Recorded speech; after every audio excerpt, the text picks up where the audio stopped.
आपण 3.2 एक्सरसाइज बघतोय. 3.2 मधील फर्स्ट क्वेश्चन जो आहे त्या फर्स्ट क्वेश्चन काही एक्झाम्पल्स आपण आधीच्या लेक्चरमध्ये बघितलेली आहेत. त्याच क्वेश्चन मधील नेक्स्ट एक्झाम्पल्स जे आहे ते आपण एक्झाम्पल्स आज बघणार आहोत. आणि क्वेश्चन नंबर 2 जो आहे तो क्वेश्चन सुद्धा आपण आज बघणार आहे. तर फर्स्ट क्वेश्चन मध्ये 30 नंबरचं एक्झाम्पल आपण बघतोय. 30 नंबरचं एक्झाम्पल आहे root tan x upon sin x into cos x. त्याच्यावरती आपण इंटिग्रेशन अप्लाय केलेलं आहे. आता हे थोडंसं वेगळ्या टाईपमध्ये एक्झाम्पल आहे. याच्यामध्ये आपल्याला टर्म्स ऍडजस्ट करायचे आहे. ऍडजस्ट म्हणजे त्याचा न्यूमरेटर रूट tan x आहे, डिनॉमिनेटर मध्ये sin x into cos x आहे.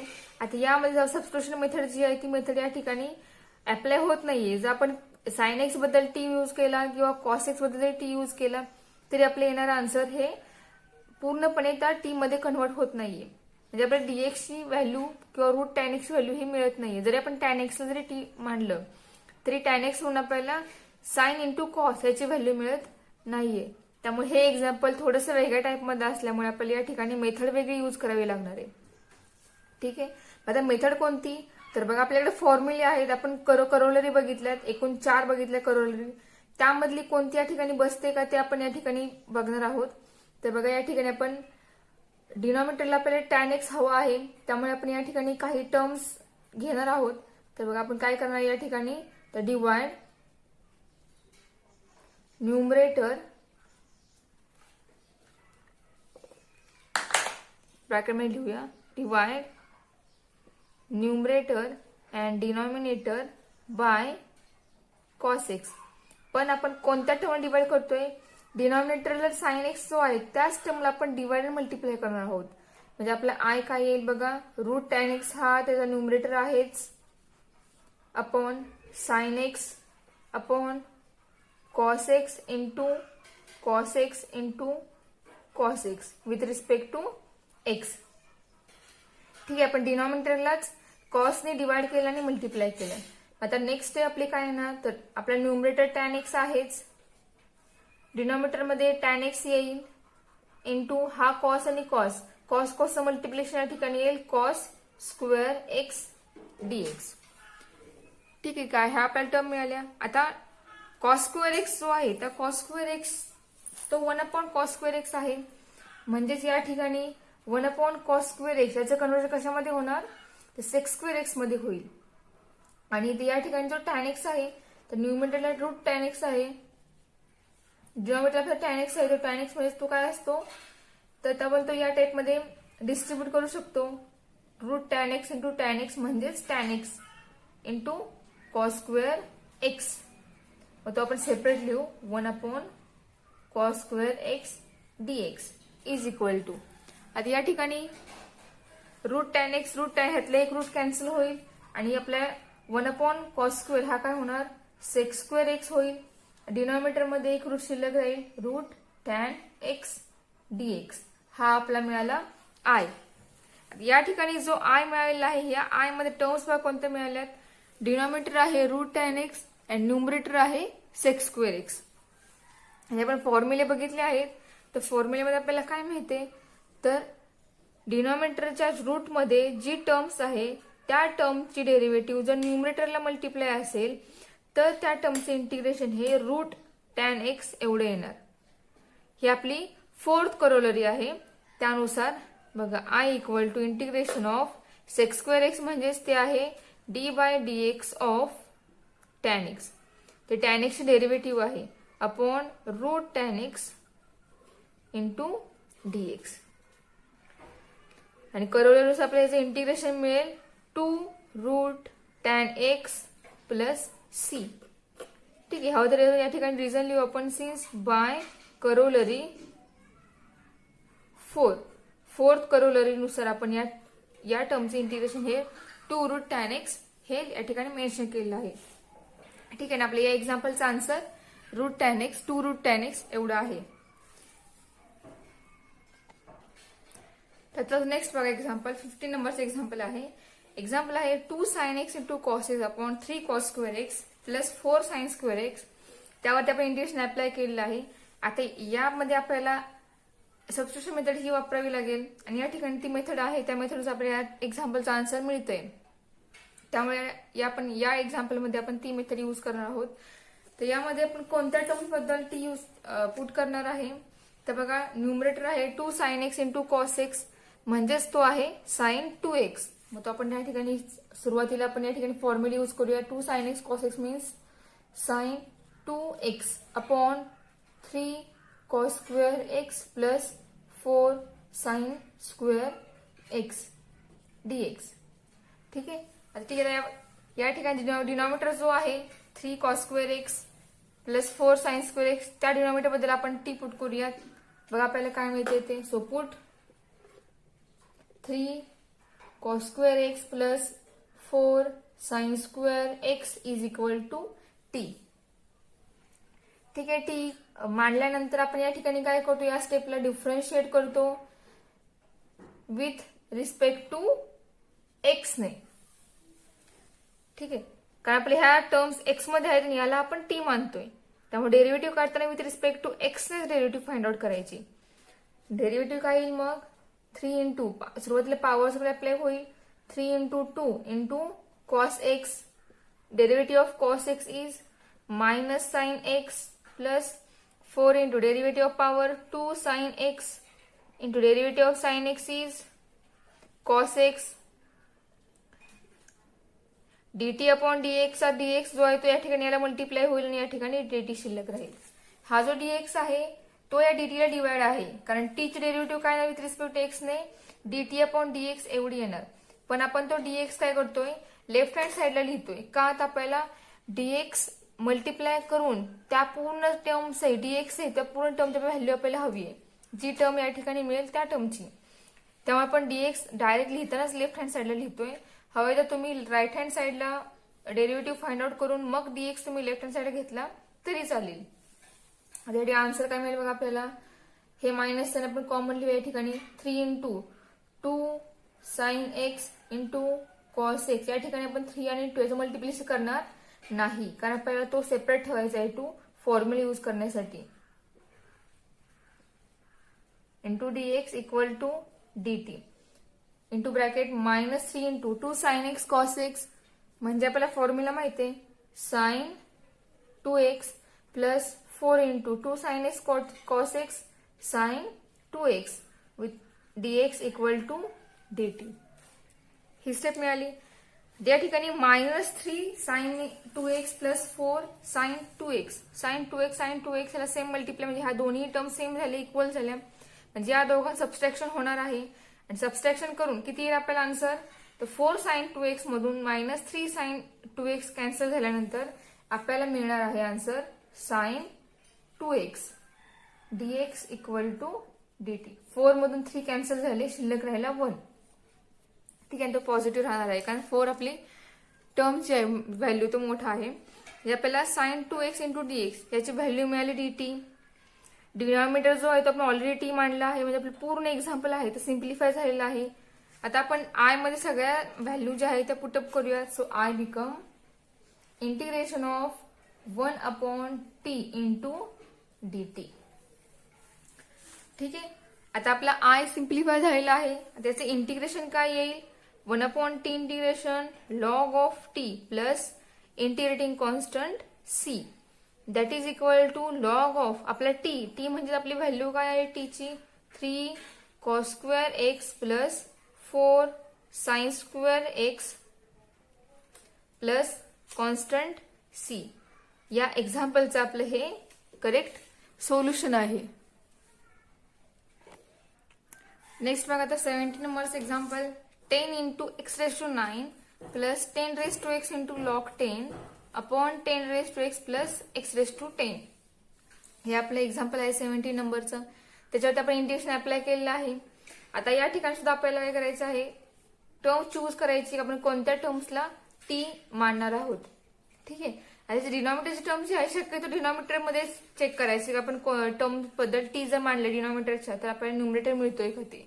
आता आपण जे एक्झाम त्या प्रत्येक एक्झाम्पल मध्ये डिनॉमिनेटरलाच आपण टी मांडलेलं आहे, तर मग शक्यतो डिनॉमिनेटरचे टर्मच सिलेक्ट करायचे, त्या ठिकाणी बघायचं आपण त्या टर्मला जर टी मांडलं तर आपल्याला एक्झाम्पल हे पूर्ण आहे ते सिम्प्लिफाय होतंय का ते. आता या ठिकाणी बघा first term 10 into x raise to 9 आहे आणि second term 10 raise to x log 10 अशी आहे. डिनॉमिनेटर आहे 10 raise to x plus x raise to 10. आता या दोन्ही टर्मची डेरिव्हेटिव्ह जी आहे ती आपल्याला मिळते, बरोबर. म्हणजे ह्या दोन्ही टर्मची डेरिव्हेटिव्ह जी आहे ती डेरिव्हेटिव्ह काय आहे, न्यूमरेटरला आहे. ठीक आहे. मग आता आपण या ठिकाणी जरी आपण याला टी चूज करून डेरिव्हेटिव्ह फाइंड करून त्यानंतर या ठिकाणी पुटअप केलं तरी चालेल, किंवा डायरेक्ट जरी आपण करोलरीनुसार याचा आन्सर फाइंड केलं तरी आपल्याला लगेच या एक्झाम्पलचा आन्सर मिळेल. बघा आपण करोलरी यूज करूया आणि त्यानुसार आपण एक्झाम्पल या आन्सर फाइंड करूयात. तर बघा I equal to integration of 10x⁹ plus 10x into log 10 हे जे मिळालेलं आहे आपल्याला, हे आपण फक्त टर्म्स ऍडजस्ट करूया. 10x into log 10 plus 10x⁹ upon 10x plus x⁻10 into dx into integration of, आता न्यूमरेटर जो आहे तो काय आहे तर बघा या ठिकाणी मी लिहिते d/dx of 10x plus x⁻10. या टर्मची डेरिव्हेटिव्ह ही न्यूमरेटरला आहे. तुम्ही फाइंड आउट करून बघा की खरोखर या टर्मची डेरिव्हेटिव्ह ही येते का ते. तुम्हाला डेरिव्हेटिव्ह याची जर ही पूर्ण दोन्ही टर्म मिळाल्या, पूर्ण सिम्प्लिफाय झाल्या, याचा अर्थ डिनॉमिनेटरच्या टर्म f(x) ची डेरिव्हेटिव्ह ही न्यूमरेटरला आहे. आणि ही आपली करोलरी, थर्ड करोलरी जी आहे ते थर्ड करोलरी आपल्याला काय सांगते, तर जर f(x) ची डेरिव्हेटिव्ह ही जर त्याला न्यूमरेटरला असेल आणि त्याला डिवाइड जर f(x) असेल तर त्या टर्म्स इंटिग्रेशन हे log ऑफ f(x) एवढं येतं. ठीक आहे. सो आपण त्या करोलरीनुसार याचे इंटिग्रेशन लिहूया. log of 10x plus x⁻10 plus integrating constant c. Since या ठिकाणी होता आपण रिझन लिहूया. सिन्स बाय करोलरी थर्ड, किंवा करोलरी कोणती आहे ती जरी मेन्शन केली तरी चालेल. ठीक आहे. मग हे आपण या टाईपने एक्झाम्पल सॉल्व्ह केलं.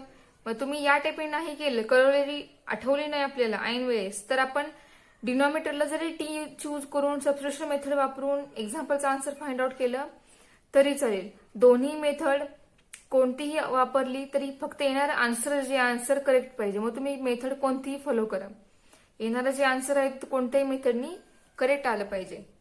ठीक आहे. हे जर आपल्याला 17 नंबरचं एक्झाम्पल, आपल्याला एक्झाम्पलचा आन्सर मिळालेला आहे. तर नेक्स्ट एक्झाम्पल बघूयात. नेक्स्ट आहे 18 नंबरचं example. So example is x⁻n-1 upon square root 1 plus 4 x⁻n with respect, sorry आपण इंटिग्रेशन अप्लाय करून बघा विथ रिस्पेक्ट लिहूया. हे आपल्या 18 नंबरचं example. So let I equal to integration of x⁻n-1 upon root 1 plus 4 x⁻n with respect to x. याचं आपण integration apply केलेलं आहे. आता यामध्ये पण आपल्याला टी चूज करायचं आहे, टी मानायचं आहे एका टर्मला. तर हे एक्झाम्पल आपण टी मानून करूया. सो पुट साहजिक x⁻n-1 टी मानून आपल्याला डिनॉमिनेटर मिळणार आहे का, नाही. सो डिनॉमिनेटर आपण मानूया 1 plus 4 x⁻n equal to t. So differentiate with respect to x and we get derivative. Derivative of constant is 0. Derivative of 4x⁻n is 4 into n into x⁻n-1 into dx is equal to dt. हेच मिळणार आपल्याला 4n into x⁻n-1 into dx is equal to dt. आपल्याला value कोणाची हवी आहे, x⁻n-1 into dx. फक्त आपल्याला या टर्मची डेरिव्हेटिव्ह हवी आहे. मग आपण या ठिकाणी x⁻n-1 इंटू dx ही टर्म लेफ्ट हँड साईडलाच ठेवूया आणि मल्टिप्लाय झाल्या ज्या टर्म आहेत त्या आपण राईट हँड साईडला पाठवूया. मग त्या काय होतील, dt ला डिवाइड होतील. ठीक आहे. आता आपल्या या एक्झाम्पल मध्ये सगळ्या टर्म ज्या आहेत त्या टर्म्स सॉल्व्ह झाल्या आहेत आणि त्या टर्मचा आपल्याला आन्सर मिळालेला आहे. आता आपण आय जो आहे त्या आय मध्ये व्हॅल्यूज पुट करूया. So therefore I equal integration of x⁻n-1 into dx म्हणजेच dt अपॉन 4n आहे अपॉन 1 प्लस 4x मध्ये t आहे, म्हणजे या ठिकाणी रूट मध्ये t येणार. ठीक आहे. सो नेक्स्ट स्टेप काय येईल बघा,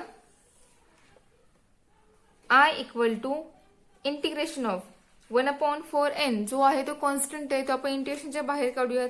म्हणजे या ठिकाणी येईल 1/4n into 1/√t into dt. ठीक आहे. आता 1/√t याचे इंटिग्रेशन निघतं का? नाही. So 1/4n into integration of 1/√t means t⁻² into dt. T डिनॉमिनेटरचा आहे तो आपण न्यूमरेटरला आणूयात. फक्त पॉवर काय होईल? पॉझिटिव्हची निगेटिव्ह होईल into dt. So 1/4n into t⁻1/2 is integration is -1/2 plus 1 upon -1/2 plus 1 plus constant c. ठीक आहे. सो आपला आन्सर येईल 1/4n इंटू t⁻1/2 येईल. डिनॉमिनेटरचा 1/2 होईल. 1/2 जो आहे तो रेसिप्रोकल होऊन वर न्यूमरेटरला जाईल म्हणजे 2/4n इंटू t⁻1/2 हा स्क्वेअर रूट t होईल. म्हणजे आपला आन्सर आलं 2 आणि 4 यामध्ये कॅन्सलेशन होईल म्हणजे या ठिकाणी शिल्लक राहणार 1/2n इंटू √t. √t म्हणजे square root 1 plus 4x⁻n plus c. जोपर्यंत आपण एक्झाम्पल मध्ये टी ची व्हॅल्यू रिप्लेस करत नाही तोपर्यंत आपल्या एक्झाम्पलचं आन्सर हे पूर्णपणे सिम्प्लिफाय होत नाही. ज्यावेळेला आपण टी पुट करतो, पुट करून जे आपला आन्सर येणार आहे ते आपल्या आन्सर या एक्झाम्पलचं करेक्ट सोल्युशन असतं. तर क्वेश्चन नंबर फर्स्ट आहे, त्यातली एक्झाम्पल बघितली आपण. आता क्वेश्चन नंबर 2 मधली काही एक्झाम्पल्स बघूयात. क्वेश्चन नंबर 2 आहे integrate the following functions with respect to x. आणि त्यामध्ये सेकंड एक्झाम्पल आहे cos x upon sin x minus a. त्याच्यावर आपण इंटिग्रेशन अप्लाय केलंय, लेट केलेला आहे.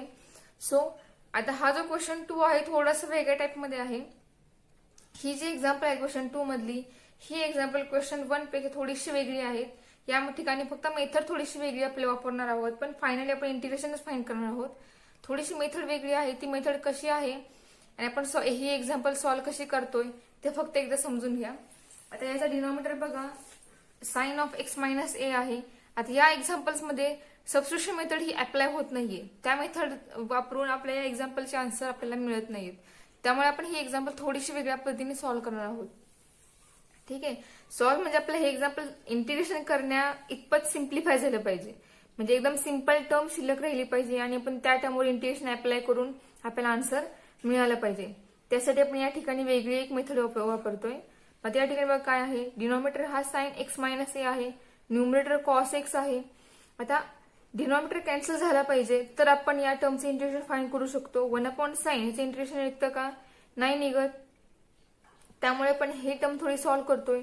आणि न्यूमरेटरला cos x आहे. या दोन्ही टर्म एकतर u into u plus minus v या फॉर्म मध्ये कन्व्हर्ट झाल्या पाहिजेत. ठीक आहे. u इंटू v आपल्याकडे फॉर्म्युला नाही इंटिग्रेशन फाइंड करण्यासाठी. त्यामुळे पण या डिवाइड द टर्म आहेत त्या आपण सिम्प्लिफाय करून त्या टर्म आपण पूर्णपणे वेगळ्या वेगळ्या करणार आहोत. ठीक आहे. मग त्यासाठी मेथड कोणती? तर डिनॉमिनेटरच्या साइन्स मध्ये त्या साइन्सचा अँगल हा x मायनस a आहे. आता न्यूमरेटरच्या कॉस ट्रिग्नोमेट्रिक फंक्शन मध्ये अँगल x आहे फक्त, त्यामध्ये a मायनस a किंवा पॉझिटिव्ह a आहे का? नाहीये. मग आता आपण काय करणार, त्या x मधून एक a ऍड करणार आणि तोच a परत सबस्ट्रॅक्ट करणार. म्हणजे आपण त्या ठिकाणी ऍडजस्टमेंट करतोय. जी स्मॉल a जो आहे तो आपण a त्यामध्ये ऍड करतोय आणि तोच a पुन्हा आपण त्या ठिकाणीच कॅन्सल करतोय. म्हणजे आपल्या दोन्ही स्टेप मध्ये काही फरक पडणार नाही. तर बघा I equal to integration of cos of x minus a plus a upon sine x minus a with respect to x. काय केलं आपण, a ऍड सुद्धा केला आणि सबस्ट्रॅक्ट सुद्धा केला. म्हणजे हे a एकमेकांना कॅन्सल होतील आणि आपली जी ह्याच्या रिव्हर्स स्टेप जी आहे याच्या आधीची ती स्टेप त्या ठिकाणी परत इक्वल होईल. ठीक आहे. आता या ठिकाणी आपण जो दोन आपल्याला टर्म्स मिळते आपण दोन टर्म सेपरेट ठेवणार आहोत. म्हणजे आपण या x मायनस a ला एक टर्म मांडणार आणि a जो आहे तो a सेपरेट ठेवणार. ठीक आहे. आणि या ठिकाणी फॉर्म्युला वापरणार कोणाचा, कॉस a प्लस b याचा. तर कॉस a प्लस फॉर्म्युला काय आहे, cos a into cos b minus sine a into sine b. हा फॉर्म्युला आपल्याला 11th मध्ये झालेला आहे. तोच फॉर्म्युला आपल्याला या ठिकाणी वापरायचा आहे. आता तो फॉर्म्युला या ठिकाणी यूज करूयात. बघा, कॉस ए मीन्स या ठिकाणी एक्स मायनस ए आहे. फक्त व्हॅल्यू या ठिकाणी ए आणि बी ची या ठिकाणी जी घेतली आहे ती आपण त्या ठिकाणी पुट करणार. ए जागेवरती येणार x minus a into cos. B जागेवरती येणार स्मॉल ए, मध्ये साइन मायनस आहेच, into sine a. A means x minus a into sine b. B means a upon sine x minus a with respect to x. ठीक आहे, आपण या ठिकाणी formula use केला आणि टर्म सगळ्या वेगळ्या केल्या. आता डिनॉमिनेटर जो आहे तो आपण सेपरेट करूयात दोन्हीसाठी. तर बघा, cos of x minus a into cos a upon sine x minus a with respect to x integration of sine x minus a into sine a upon sine x minus a with respect to x. Denominator separate केलं त्यावर आपण integration त्या दोन्ही टर्मवर apply केलेलं आहे. आता next step काय येईल, साइन आणि कॉस तो जो आहे त्या दोन्हीचा अँगल हा सेम आलेला आहे. बघा, फर्स्ट टर्म जी येते फर्स्ट टर्म मध्ये कॉस साइन हे आहे एकमेकांना डिवाइड आहेत, त्या दोघांचा अँगल सुद्धा सेम आहे. सो अँगल सेम असल्यामुळे या ठिकाणी कॉस अपॉन साइनचं कन्व्हर्जन हे कॉट ऑफ एक्स मायनस ए मध्ये होणार. ठीक आहे, आता नेक्स्ट टर्म जी आहे त्यामध्ये साइन साइन अँगल सेम आहे, ट्रिग्नोमेट्रिक फंक्शन सेम आहे, त्यामुळे हे दोन्ही एकमेकांना कॅन्सल होतील आणि शिल्लक राहणार फक्त sine a with respect to x. ठीक आहे, आता यामध्ये कॉस ए हा कॉन्स्टंट आहे, यामधला जो अँगल आहे ए हा कोणताही व्हेरिएबल नाही. आपण या फंक्शन मध्ये प्रत्येक टर्मला इंटिग्रेट करतो विथ रिस्पेक्ट टू एक्स ने.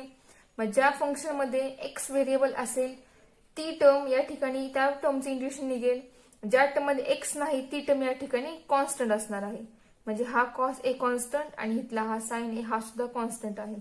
मग तो बाहेर निघेल इंटिग्रेशन साइनच्या. So cos a integration of cot of x minus a minus sine a integration of dx. ठीक आहे, so integration of cot x. Cot x integration काय निघतं तर आपण फॉर्म्युले बघितले काही इंटिग्रल्सचे, टॅन, कॉट, सेक आणि कोसेक. त्यामध्ये आपण कॉटचा फॉर्म्युला प्रूव्ह केलाय. कॉटचं इंटिग्रेशन काय आहे तर log of sine of x minus a minus sine a into integration of dx is x plus integrating constant c. ठीक आहे, थोडीशी मेथड फक्त वेगळी होती, पण आपण फायनली इंटिग्रेशन फाइंड केलं आहे. बाकी काय केलं नाही. फॉर्म्युले पण सिमिलर तेच आपल्याला जे झाले आधी तेच आपण फॉर्म्युले ठिकाणी वापरलेले आहेत. तर हे आपल्याला जे मिळालेलं आहे ते आपल्या या एक्झाम्पलचं सोल्युशन आहे.